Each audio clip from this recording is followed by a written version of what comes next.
So Chaz, without further ado, I'm going to hand over to you so you can introduce today's topic and get started.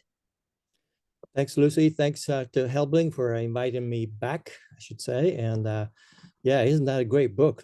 Creating Motivation. This is a book on motivation that I had the pleasure of writing for Helbling in 2017.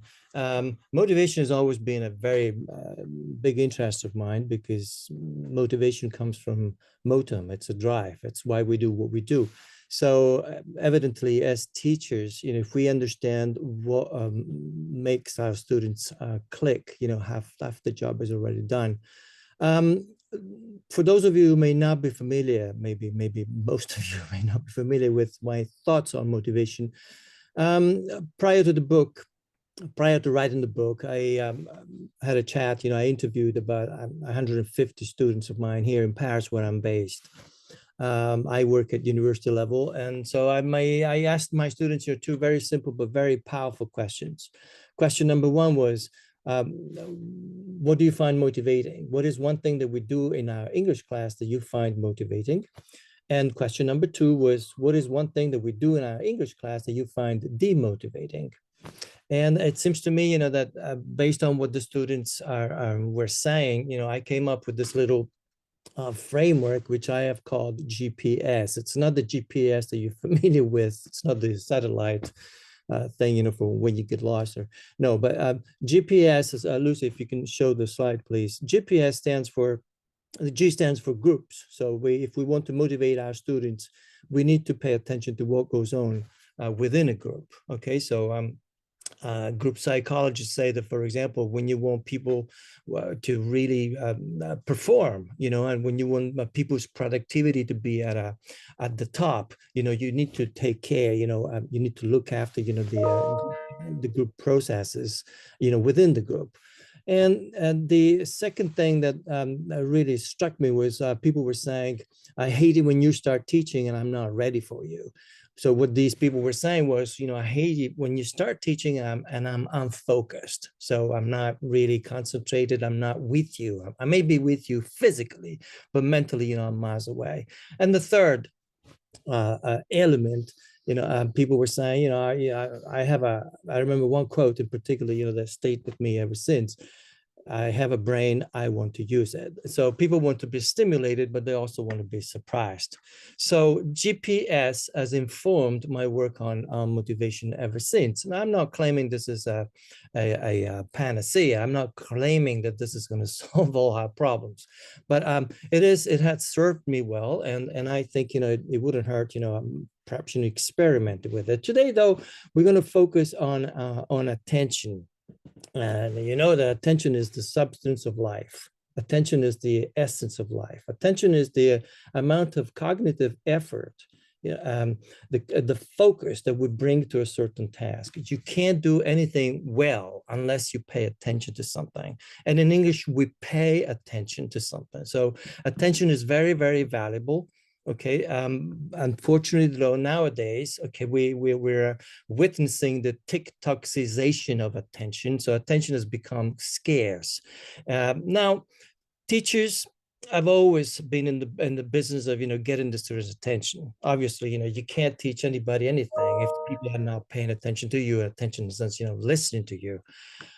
Nowadays, though, the challenge that we have, and and it's a heck of a challenge, is that attention is under siege. Attention is being assaulted, by technology and what have you. It's the screen dictatorship.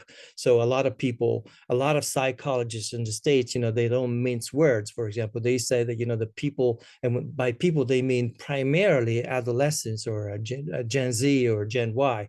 They say that over the years, as a result of attention being hijacked by media, social media, and TikTok and what have you. Okay, they claim that young people has gotten stupider over the years. Now, I don't want to go that far, primarily because I don't have the data to reach that conclusion, but it is alarming.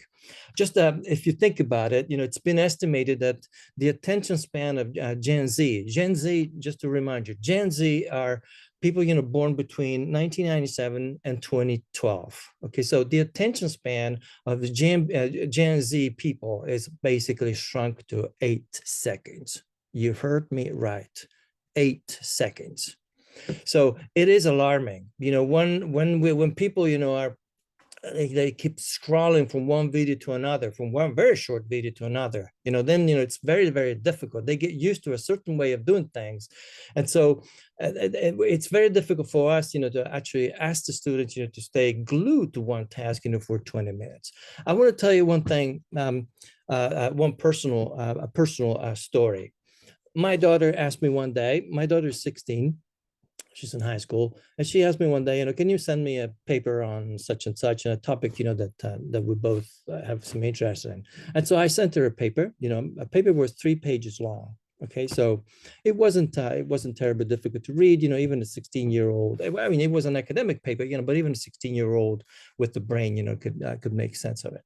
And then about a week or two later, I asked her, if she read it, and she replied. This was a WhatsApp conversation, and she replied, TLTR, with an acronym, TLTR. And I knew what that meant. So I said, what is this acronym? What does it stand for? And she replied, too long to read. That's 3 pages. So that's the challenge that we're having to face nowadays. Okay, so now in this webinar, I have no silver bullets. I have no quick fixes. So there is something that, we need to ask ourselves, where is this coming from, and where is it going to lead us in terms of, is there something that we can do, to help our students, refocus? I think yes. Okay, so I don't think everything is lost, and, we might just, sell our soul to TikTok and social media. Lucy, please.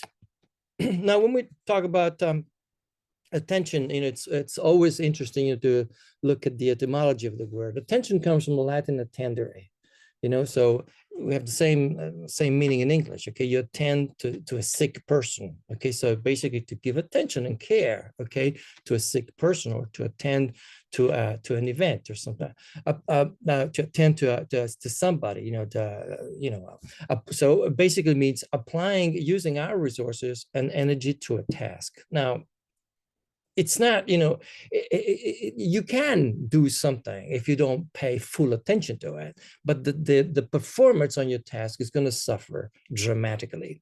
So without attention, without focus, okay, you can't do anything right. So a few facts about attention.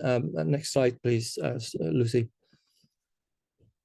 A few things. Now, we've talked about this. So I call it teachers, attention merchants. Okay, so because that's what we do. Okay, so if your students are not listening to us, in the sense that they're not attending to us, okay, basically whatever we teach them goes in one ear and out the other. So we try to hold the students' attention for a living.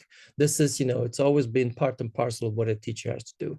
Attention may be very, very, very valuable. It's extremely valuable. Psychologists talk about the attention capitalism, attention economy, the attention market. Okay, so that scarce has become, and that valuable has become. And as we said, although it is the essence of life, okay, so it is under siege, it is under assault. Big companies like Google or Amazon or Apple, Facebook, they employ attention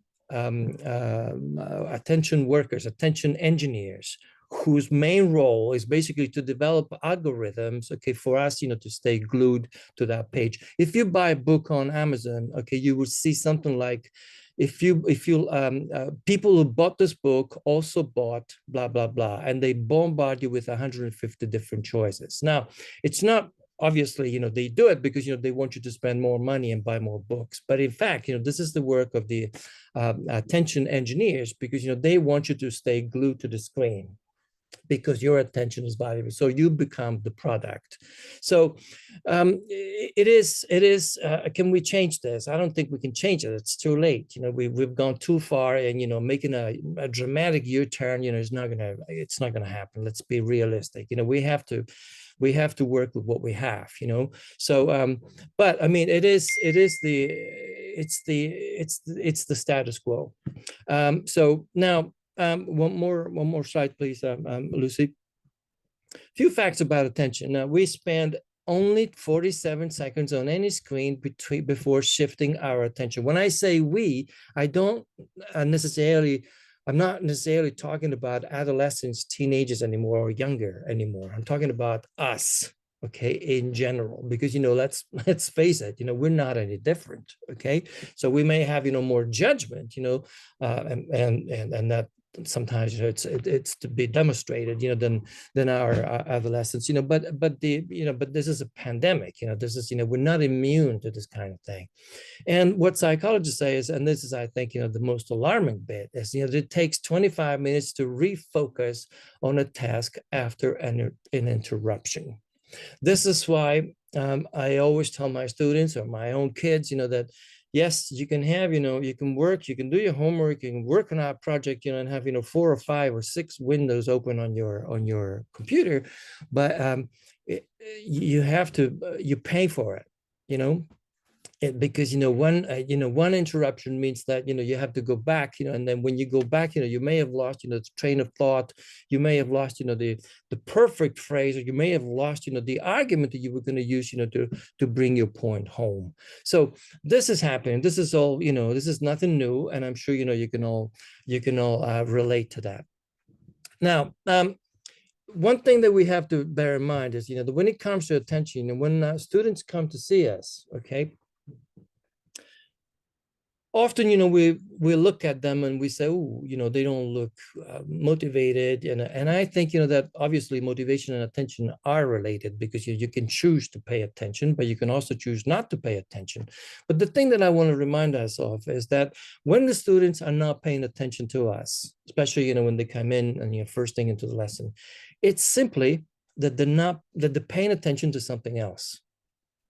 So when the students seem distracted, when the students seem unfocused, it's not necessarily that they don't like the teacher, they don't like school, they don't like English class. No, it's that their cognitive, their focus has been hijacked and directed to something else that has nothing to do with what we have to do in class. And so it's very important, that we don't jump to conclusion and we just assert, well, they're not motivated or they're too tired. It may be the case, okay? Those two things are not, antithetical, but I mean, but most of the time it's, one thing doesn't necessarily mean the other. So most of the time the students are not paying attention to us because they're simply paying attention to something else. What psychologists say about attention is that attention is made, in fact, it's a war. It's a battle of different stimuli. Lucy, please. It works like this. It's a tug of war, you see.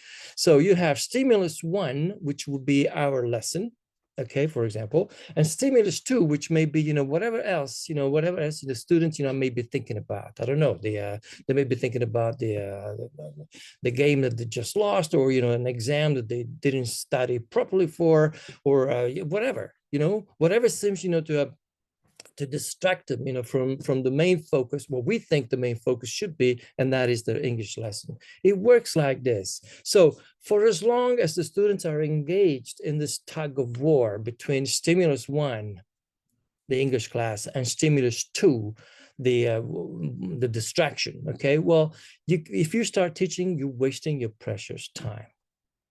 Okay, so to paraphrase T.S. Eliot, what we need to do is, we need to distract our students from their distractions using other distractions. I mean, that's what we need to do. So, and I know that what teachers say, but I only have 45 minutes. Well, yeah, I know. But, if you give in to the fact, well, because you only have 45 minutes and, and you get content heavy without actually asking yourself, are they really listening? Are they really here with me? You're wasting your time and the students. That's what we need to think about. So perhaps, leave content aside for a while. So for as long as the students are not with us, mentally, psychologically, physically, obviously, okay, well, wanting to teach them something, it's a complete waste of time. So I forgot to say at the beginning, if something pops to mind and you want to interrupt with the question, don't wait until the end. Okay, so I would be very happy to to get questions. People say, but you know, I can hear some of my students say, but I'm great at multitasking.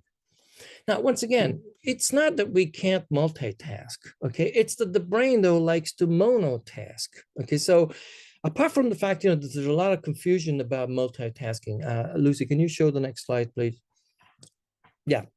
For example, people say, I can talk on the phone and walk at the same time. You know, this is multitasking. Actually, that's not multitasking because, you know, the activities, as I say in my slide, require little attention resources and can be done in parallel. You don't need to focus on your walking and you don't need to focus on your phone, okay? You're doing, you know, superficially, okay? So and if you focus too heavily on your walking because maybe there is a crossing, you know, or if you focus too heavily on the conversation, you know, one of the two tasks is going to suffer. Okay, so, but if nothing, you know, if you're just taking a stroll and you're walking on the phone, you know, with no dangers and the conversation is actually nice and pleasant and everything is flowing, you don't need any particular attentional resource, minimal, let's say. Now, let's look at example 2. If you speak on the phone and answer emails, no, it's a slightly different thing, okay? So these two tasks is not performed in parallel. So what you're doing, once again, is not multitasking because, you know, you're actually your attention is switching back and forth from one task to the other. And the result is, once again, that one of these two tasks is going to suffer dramatically. So multitasking, okay, you can do 3, 4, 5 different things at the same time. And some people are really good at it. I'm not denying, but for most people, okay, so multitasking results in cognitive overload. So when my students say, well, yeah, but you know, I can have my computer in front of me, you know, I can look at my computer, I can look at my text messages and still participate, I say, no, you can't. Or if you can, you can't, you know, one of these tasks is not going to be, you're not going to perform one of these tasks, you know, at your maximum capacities. So that's the thing, you know, that we need to work about, or that we need to work on. So what I'm trying to say is next slide, please, Lucy. So what I'm trying to say is, you know, that you can decide that only because you have 45 minutes, okay, you can you focus on content, you know, because, you know, I need to get going. Okay, so some people, you know, give in, you know, we get stressed out. You know, I need to be on page 15, or I need to finish the chapter, or, you know, I have so much prepared for today, you know, that, you know, I need to get through all this, and I you know, 45 minutes is not going to be enough, so I better start. I don't think so. I think, you know, excessive focus on content is never a good idea. I think, you know, if you're trying the students, you know, to pay attention to you, okay, and really tune in the lesson, well, you need to focus on the people. So you need to get the people, you know, to tell you where they're at in terms of, you know, in terms of attention. The other thing that I think, you know, we should try and avoid is, you know, we shouldn't make assumptions on behalf of the students. Okay, so I could still kick myself, you know, if I think about, you know, the number of times I used to assume that the students were feeling this way or the students were feeling that way without ever even bothering to ask them.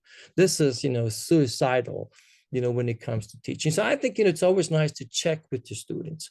You know, don't you check with yourselves? You know, I think, you know, as a teacher, you know, even after all these years experience, you know, working in all parts of the world, whether I work with teachers or work with my students, I still kind of, you know, take stock before half an hour before going into class. How am I doing? Am I psychologically, physically, mentally ready to go into that classroom? And if I am, great, looking forward to it. Okay, but if I'm not, well, maybe, you know, there's something I have to do, you know. So remember that, you know, when the students you know, are feeling unfocused, okay, they usually don't say, excuse me, teacher, you know, can't you see I'm feeling unfocused, or can't you see I'm not paying attention? So you know, they're making their assumption. The assumption is that, you know, that, you know, you can notice whether the students are paying attention to you or not. Well, so we have to be on top of that, and we need to be. This is what being a teacher is all about. So just as a little aside, being a teacher is not just about focusing on content, you know, preparing students for exam or teaching them a language, however, you know, brilliant you may be and creative and imaginative. No, I think that being a teacher is primarily, essentially, being a group leader. And the job of a group leader is that everybody's well-being is respected, and that everybody's is gelled within the group, and that everybody's feeling ready for you. So I call this, being English ready or lesson ready, whatever you want to call it. But it's your responsibility as a teacher to make sure that the students, are ready for you. I know what you're thinking. But this is school, students know that they should be ready. Yes, and the key word is should. The fact that the students should be ready doesn't mean that they are ready, that they will be ready. So you need to sort of, talk them into the lesson. How? Well, this is what I'm going to try to show you. So often I think it's Lucy, can you please? Often, it's the way we communicate with our students are, as I was mentioning just earlier, it could make a big difference. How many times have I said to my students, gosh, you look so tired? I mean, picture this scenario. I've worked on my plan. I know what I want to teach, and I'm this is it may even be, my favorite group. So I'm full of beans, I'm really looking forward to walking to the aisle. I'm marching to the classroom, full of energy, feeling very dynamic, looking forward to meeting my students. But when I see my students, come in, I see, that the level of energy and enthusiasm doesn't quite match mine. And so what do I say? Well, what did I used to say? Oh dear, you look so tired. Now, you may think, that this is a pretty innocent thing to say. I think this is actually suicidal once again, because, you make an assumption. That's exactly what I meant earlier when I said, let's stop making assumptions on behalf of our students. So I changed that, okay, into how much energy do you have on a scale from 0 to 5? Now, you may think, this is the same thing. It's not the same thing, because even if they say, I have 0 energy, it's coming from them. It's not my assumption, but it's coming from the students. And so I have to respect, what the students are telling me. What's on your mind? What are you thinking? Have you had a good day so far? What were the highlights and the lowlights of the day or the weekend if it's a Monday, or and then, how would you like to contribute to this class? Not what shall we do, because this question, what shall we do, is context specific. Because, for example, if you work in France, what shall we do? You get the cold shoulder from the students, because students are thinking, well, that's what shall we do? That's what you get paid for. It's your job. Why are you asking me? So at best, they're going to think that you're not prepared. At worst, they think, well, this guy's wasting my time. So it's up to you. I see, there are people from all corners of the world, which is fabulous. So it's up to you to decide whether, you want to negotiate activities or content, with your students. However, even if you negotiate, what you want to do with your students, the final say lies with you. So if you realize that the students, or most of your students, are saying that they have 0 or 1 energy, maybe it's time for you to shuffle things around, okay, and decide, perhaps, some of the activities that I prepared for this class, these are not going to go down well, because they don't have the right amount of energy for the activities to be completed successfully. So that's what teaching is all about, guys. Teaching is about, taking decisions on your feet, taking decisions as you go along. And guess what? The beauty, or perhaps, that's what sucks about teaching, is, that you have to take these decisions. Nobody else is going to take these decisions for us. So the book, the course book author, they're not going to take that decision for us. The students are not going to take the decision for us. The students' parents, if you teach middle school or high school kids, they're not going to take that decision for us. You will. Because that's our job. So there is so much more to teaching than just focusing on content. That's one of the things that I'd like to stress. So and again, and the next slide, will reiterate what I just said. Yes, paraphrasing T.S. Eliot. Our main job, if you see that your students are, and you can bet your life, that the students, by the time they come in, they come in from sports, or they come in from, I don't know, the weekend, or they come in, from sleep.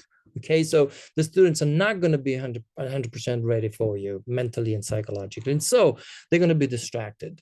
Okay, so being distracted, nowadays, as we say, distractions are fed by TikTok and by our the attention span that's shrunk and so on and so forth. Okay, we can't change that, but perhaps our job, one of our main jobs, at least when we first meet our classes, distract them from their distraction using other distractions. So get them to focus on the idea, okay, not so much on the content, not so much on irregular verbs, or I don't know, or whatever it is that you're supposed to be doing with them that particular day, but distract them with something that will slowly get them to think, okay, so this is the new environment. Okay, this is not the weekend anymore. This is not my soccer game anymore. This is not the movie anymore. This is the English language environment, and I need to prick up my ears and see what we're doing together. So you need the students to take stock and be aware of the environment that they're in. Be aware of the new environment that they're in. It's new because even if it's not new in the sense that they've been with you for a long time, it's still new because it constitutes a break from whatever it is that they were doing prior to coming to see you. Okay, so how are we going to distract our students? Well, this is what I'd like to share with you. Now, you may have your own ideas, but these are mine. So, and I would be very happy if you'd like to experiment with them. Before I move on, I'd like to say, that in my book, in Creating Motivation, there's a whole chapter with 35 exercises, okay, on priming. Priming in psychology basically means, getting somebody ready for a task. To prime means that, okay, to prime means getting somebody primed for the task, as we say. Okay, so the exercise that I'm about to share with you now, some of them come from the book, some others are new, but I'd be happy to see if you do use them with your students. I'd be happy to hear back from you via Helpling. So here we go. Lucy, please. So how do we work on attention behavior? Because that's what we're talking about, guys. It's attention behavior. So we're trying to manipulate. Okay, so manipulate sounds horrible, sounds dictatorial, sounds sounds bad. But I mean, I know what I'm talking about. Okay, so you're guiding the student's behavior, okay, to pay attention to you. So this is an exercise. Ask your students to write down on a piece of paper what they're thinking about. Okay, what is it on your mind? What's up?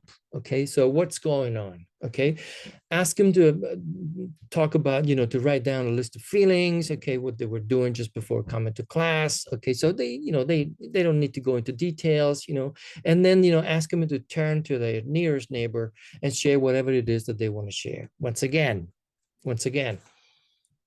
you may say, what's this got to do with English? Well, nothing, in the sense, that this is not a speaking exercise. This is not a listening exercise. Yes, it's in English for the people, for the students who can do this in English. Great, of course, let them do it in English. But that's not the point. The point is, that you want them slowly, to still keep thinking about, what we're doing before class. But because, they need to share with the student, or because, they have to put stuff down on a piece of paper, they slowly have to come to the realization that this is a new environment. Also, when you write something on a piece of paper, okay, if you're feeling angry, okay, if you're experiencing a certain feeling, just writing it down on a piece of paper, you actually get it out of your system. And I think, that this is a pretty good thing to do. Now, that's it's a very simple thing. Okay, so make sure that the students understand that they don't have to talk about stuff that's very personal, or the stuff that that they're not sure they want to talk about. Okay, so but it is important that you give them a chance to share content with the neighbor. It's also important that they get to choose what they want to talk about. Okay, so you're not going to impose. You're not going to say, okay, right, this is that, and then share with your partner. Okay, so that's one thing. Next, please, Lucy. Yeah, thanks. Okay, so now this is a little bit more not sophisticated, but this goes a little bit more in depth. Okay, so ask the students, to list the feelings that they've been experiencing since they woke up on that particular day. And the interesting thing is, to ask them to be as precise as possible. So ask the students, to reach for a certain granularity. Now, this is important. Okay, so again, when we experience feelings, okay, it's sometimes, it's very difficult, to put our finger on it. Once again, I want to share a little anecdote to show, how important this is. What I'm trying to say is, if you misname a feeling, okay, that feeling and that mistake is going to inform your behavior. Let me tell you this little story. And again, it involves my daughter. Once I was away at a conference, and I checked in with my daughter at the end of the day, and then she didn't sound too happy. So I said, what's going on? My daughter was about 13 or 14 back then. And she told me that she'd been in a fight with the best friend, and that she felt betrayed by her. Betrayed was her word. Okay. Now, you agree that betrayed is a pretty strong word. Okay, so when you're betrayed by somebody, co-worker, I don't know, a spouse or friend, what do? You normally slam the door shut and you don't want to have a conversation with them anymore. So it's the end of the story. So betray is very, very strong. So I let her speak. I let her vent. Okay, I let her get it out of her system. Okay, and when she was done talking, I asked her, but from what you're telling me, okay, which really are you feeling? Are you feeling betrayed, or are you feeling disappointed with such and such? And she thought for a second, then she said, oh, actually, disappointed is a better word. Now, you may think, that I'm doing semantics with my daughter. I'm not doing semantics with my daughter. There's a big difference between being disappointed at somebody and being and feeling betrayed by somebody. If you, as I said before, if you're feeling betrayed by somebody, chances are, you don't want to have anything to do with this person anymore. Okay, so you just cross her off. Okay, so you just, that's it for you. Okay, in most cases. If you, however, feeling disappointed, okay, well then, you leave the door ajar. So you're not going to burn all bridges. Okay, so it's disappointment. Okay, you feel angry. Okay, you feel, if she let you down. Okay, but you can get over it. Okay, so it's very important, to get, this is, I call this educational, intelligence, helping the students, to develop, some intelligence sensitivity. This is very important. Okay, so, and again, the more precise you ask the students to be on that particular feeling, the more they have to focus on that. And you're free to, you can give them a few examples. You're free to use my own story if that helps. Okay, so when the students say, what do you mean by precise?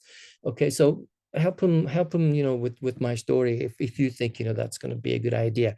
Also, if you ask the students to do this exercise in English, okay, obviously, they have to have, quite a few words, quite a few words, related to feelings. Okay, so once the students have done that, then once they have, 4 or 5 or 6 feelings, okay, so it may be tired, it may be, I don't know, joyful, whatever. Ask the students to focus on one of these feelings and then dictate these questions. Question number 1 is, where is this feeling coming from?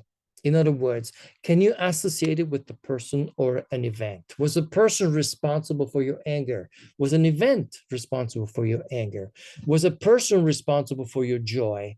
Was a person was an event responsible for your joy?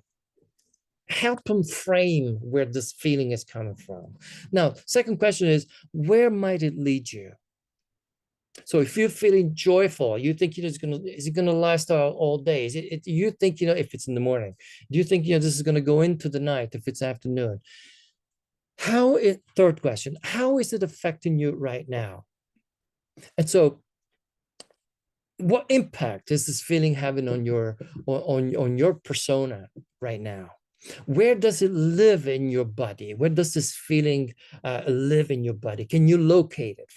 Most people would say back in my head or my heart, if it's emotional, very strong, or it could be, your stomach, if you're feeling, you're really stressed out and whatever. Okay, but once again, this is just excuses for the students, to keep thinking about the feeling. Okay, so another one, Would you like to, next question, would you like to keep this feeling or would you like to get rid of it? Now, obviously, if it's a positive feeling, most people would say, no, I'd like to keep it. But if it's a negative feeling, most people would say, I would like to get rid of it. But, you never know.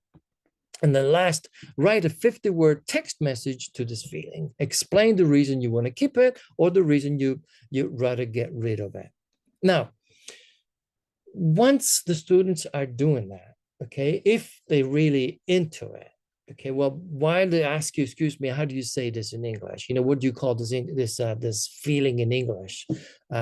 They're not thinking about the distraction. They're not thinking about what was on their mind, before coming to class. And that's bingo. That's exactly where you want them. Okay, so this is really interesting. On the other hand, okay, what psychologists and psychiatrists say, okay, if you're feeling stressed out, for example, let's take stress because it's such a common feeling. If you're feeling stressed out, writing a letter to stress and say, dear stress, okay, you've been a very good friend of mine for so many years, but now I'm going to ask you to leave me alone for 30 minutes because I have to give a webinar for HelpLink. For example, I didn't do it, but I mean, well, why not? Okay, so the fact that you're writing a letter to stress, okay, it may seem idiotic to you, but in fact, okay, you personalize stress. You give stress, it's almost as if, stress was a person. So you get it out of your system. So it goes out of you and it stays on the paper. And then you know what? Take the paper, you scrunch it up and throw it away. And your stress goes with it. Okay, so try it. It's a wonderful strategy. I still do it after all these years. So get the students, to be more educated about their own feelings, and in the process of doing so, get them to focus on the here and now, because that's what we're driving at. You want the students in the here and now. You don't want students back at the weekend. You don't want the students, to replay their WhatsApp conversation they just had with the friends. Okay, so that's one thing. And if it's okay and you're part of the world, the students can also share with the neighbor. If there's a good atmosphere in the classroom, they can talk about the feeling. But don't push this, because this sometimes students write stuff that's really, really personal. Okay, let's move on. One more, please. Yeah, this is one of my favorite, and in fact, counting seems to have a really interesting impact on focus. And the reason is very clear. You want the students to work in pairs. So you ask the A's, okay, to count from 1 to 60 out loud. So 1, 2, not too fast, but not too slow either. 1, 2, 3. At the same time, you ask the B in the pair, okay, to count down from 60 to 1. They need to start and finish at the same time. They both count out loud. Okay, so, and the interesting thing is that whenever I do this exercise, it's really funny because, I see my students, they squeeze their eyes real tight and they go 14, 16, 18. And I could see, the effort that they're making. And so when they make effort, when they squeeze their eyes real tight and when they have all these wrinkles on the forehead, that is a clear sign that they're focusing. Now, try and do this exercise. If you don't believe me, try and do the same exercise, thinking about what you're going to have for dinner tonight, or what are you doing with your friends after school. It's not possible. It is not possible. The exercise, the counting breaks down. There's a variation to this. Ask the students to count 2 by 2. So 2, 4, 6, 8, 10, whereas the other person starts start from 60, 58, 56. So the emphasize that they have to start and finish at the same time. If you do that, the beauty of this exercise is that there's always somebody, who speeds up, or the other one, slows down. They really, the one who's speeding up, if he or she realizes that the partner, is not catching up, they slow down. And so they do it at the same pace. And in so doing, okay, they have the same breathing pattern. And so, because otherwise, it wouldn't be possible to do it. Okay, so if you're panting, you go, 1, 2, 3, 4, 5, and the other one goes 60, 59, 58. There's no, there's no rapport. Okay, so, but if you do it, you know, at both at the same speed, you have to adopt the same sort of, you know, breathing patterns. And so the exercise starts, they both start the exercise and on time, and they finish it on time. This is it's a wonderful exercise. It goes on for 1 minute. Now, but teachers say, you know, but I don't have time for this. You know, there's no English. No, there's no English. There's no language practice. I'll give you that. But don't tell me, please don't tell me that you don't have 1 minute to afford, okay, to get the students, you know, to actually focus on what's going on. The thing is, you know, that the students, you know, in order for the students to do an exercise like this, they need to forget what they were thinking about, what they were doing before the class. That's what I meant by distracting the students from their distraction with another distraction. So this is a distraction, even though in this particular exercise, not the one that we saw before, but in this particular exercise, there is no language output. Who cares? Sometimes, you know, you need a means to, this is a means to an end. You need a tool to reach that destination. And that's all I'm trying to say. Is it clear so far? I see no questions. I see no comments. So I'm assuming that this is reasonably clear. So I'll press ahead, you know, with so far so good. Thank you, Carolina. That's relieving. Thank you very much. So here's another exercise. Okay, you ask your students, you know, to use the non-dominant hand. So if they're right-handed, they use the left hand. If they're left-handed, they use the right hand. Ask them to first, you know, write your name down with your non-dominant hand. Okay, blah, blah, blah, blah, blah. Okay. And then when they're done, ask them to draw a square, ask them to draw a circle, a triangle. Then ask them to draw the classroom as accurately as possible with the non-dominant hand. When they're done, they could, you know, there's going to be lots of giggles, you know, lots of, you know, chuckling, you know, that have fun. Good, let them have fun. And then lastly, you know, you ask them to take down a 2-line dictation, no more. You know, again, writing with the non-dominant hand, okay? And then the very last thing you ask the students to do is, you know, you ask them to work together in pairs, okay?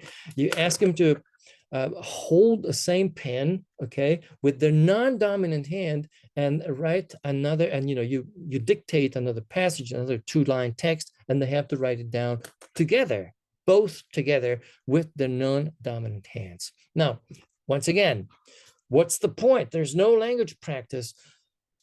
No, but that's not what I'm working on. Once again, I'm getting the students prepared. So I'm priming them. You know, once the students are done all this, you don't have to do all these exercises in this sequence, by the way. So today, you know, you see your students, you might just want to ask them, you know, to write their name down in the non-dominant hand or draw a square, you know, that's it. Tomorrow or next week, when you see them next time, you could ask them to draw the classroom and with the non-dominant hand, you know, and then in 2 weeks' time, you can ask them, you know, to take down a dictation, whatever, you know, you don't have to do them in the sequence that I'm presenting them with to you here today. It's up to you. Okay, so and one more thing that I actually forgot to mention, you don't necessarily have to do these exercises at the beginning of the class. Whenever you think that attention is beginning to slump, whenever you think, you know, that the attention level is beginning to sort of, you know, you see, well, you're starting to get worried about, you know, their attention. Well, hit them with something like this. But it's got to be really nice and short. Okay, so this is not the kind of distraction cannot take half an hour. A distraction, if it's to be a good, you know, an effective distraction, needs to be a quick, brief, you know, and straight to the point. Okay. Okay. One more, Lucy, please. Yeah. For this exercise, you need a balloon. Okay, so you ask the students to stand. Okay, and you say, okay, we're going to practice irregular verbs, but you have to keep the balloon up in the air.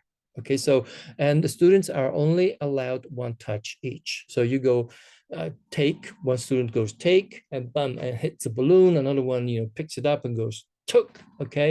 And then, one more says taken, and then, these 3 students are out, and then, 3 more students, they do with 1 more verb, and then, you can go up to, you could do it with 3-word lexical chunks, and you can ask the students to supply the verbs and to supply the chunks. So first you give them a few ideas, a few examples. Take a shower if you're working with take a shower, take a plane, take a break, and so on and so forth. Okay, and then if you're working with another verb, what we call power verbs, make, well, then you have make your bed, make a sandwich, whatever. Same thing. So in this particular exercise, you're associating movement, which is always a winner, okay, especially and not necessarily exclusively with adolescents. Okay, this works with everybody. Once again, because you can never divorce teaching from the cultural context in which it's taken place. For example, if I take my own situation here in France, French people, most French people are raised to think that, that learning a language is, no pain, no gain. It's blood, sweat, and tears. And so if I ask them to, to stand up, and do something with the balloon, they look at me and, they says, okay, this guy needs to be locked up. One student actually did say once, what I thought this was an English class and not a PE class, and he said it in a very sarcastic. But then I explained where this is coming from. I explained, I gave him a little lecturette, and I explained where these exercise, the theory that informs this exercise. I didn't necessarily talk about focus, but I talked about the need that we all have, to actually stand up and move around, and guess what? And then he was game. After a while, he kept asking for, can we do exercise where we move and play with balloons? Because, that's how some students, that's how some people work. They're contrarians, but once they're won over, if they see, that you're credible, if they see, that you're not doing this, because, you have half an hour to kill, but because, there is some kind of pedagogical rationale behind it, but then they're going to ask for more. So that's another idea that you can very easy that you can do with your students. Okay. Next slide, please, Lucy, as we quickly approaching the end before I take your questions. So what are the conclusions? As I said before, there are let's face it, we are facing an incredible challenge. Okay, so although we've always been in the business of, getting the students to pay attention to us, okay, now because, attention is under siege, attention is under assault, by, the technology. So it's very, very difficult for us, to keep coming up, with ideas, but there is no silver bullet. There are no quick fixes. I wish, I was in the position to tell you, well, do this and it's going to work. Once again, it's never a product, okay, but it's always a process. So my ideas, the ideas that I shared with you today, okay, once you've done them, okay, you can't keep doing the same ideas over and over and over, because then the students, you put them to sleep. I hope that you will want to be inspired by these ideas. I hope you will want to use my ideas as a trampoline, as a springboard into developing your own ideas. Because at the end of the day, guys, I say people from Argentina, I say people from Romania. I have no idea, what the teaching situation is in Argentina and Romania. I've been to these countries, but I never taught in these countries. So, but you're the expert. So it's up to you, to develop. I hope you like these exercises, and I hope your students will like these exercises. But my hope, my primary hope is for you to use my exercises and develop your own, because that's the meaning, that's the essence of teacher development. It is empowerment. Okay, so so no silver bullets, but there are strategies. The second thing that we have to do, in my opinion, is we have to adapt to the student's attention span.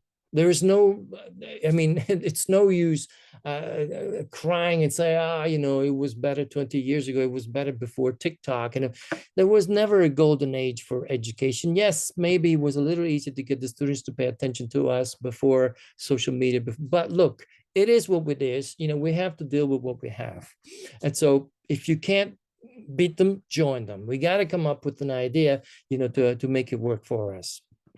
Number 3, it is important, in my opinion, to vary our pace and vary the sources of input.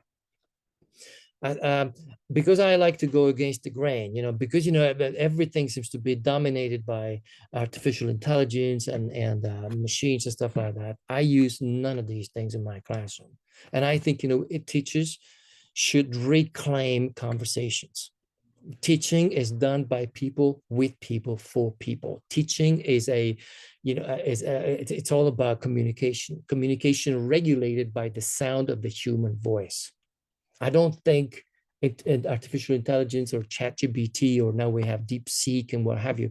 I don't think these guys are gonna take our place.